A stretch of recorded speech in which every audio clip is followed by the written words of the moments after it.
This then is the message which we have heard of him, and declare unto you, that God is light, and in him is no darkness at all. Light is a common metaphor in the Bible.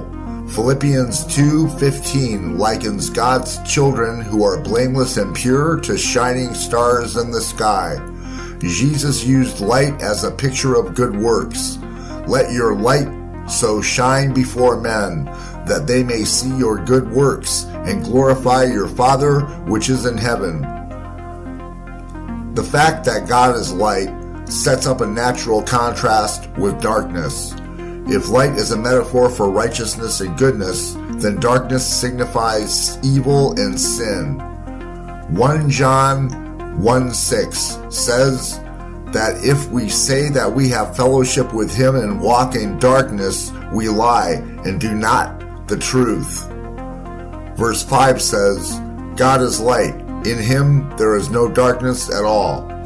Note that we are not told that God is a light, but that he is light. Light is part of his essence, as is love.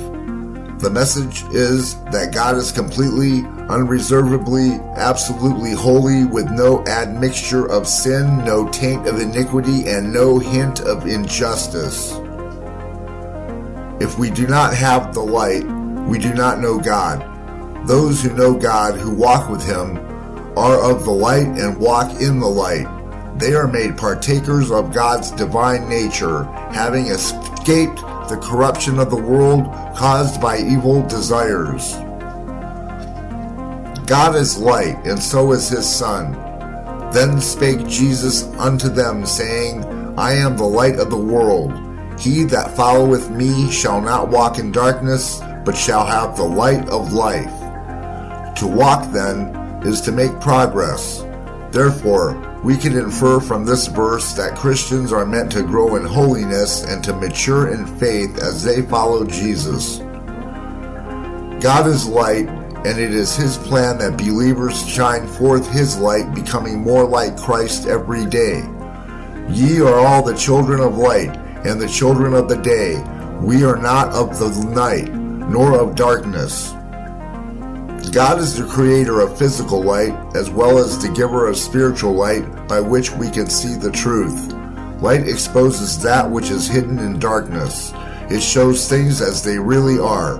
To walk in the light means to know God, understand the truth, and live in righteousness. Believers in Christ must confess any darkness within themselves, their sins and transgressions, and allow God to shine his light through them. Christians cannot sit idly by and watch others continue in the darkness of sin, knowing that those in darkness are destined for eternal separation from God.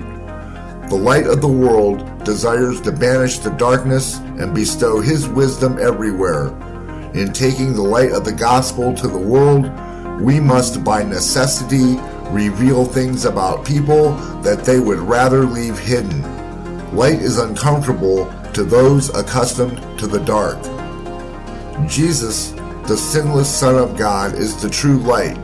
As adopted sons of God, we are to reflect his light into a world darkened by sin.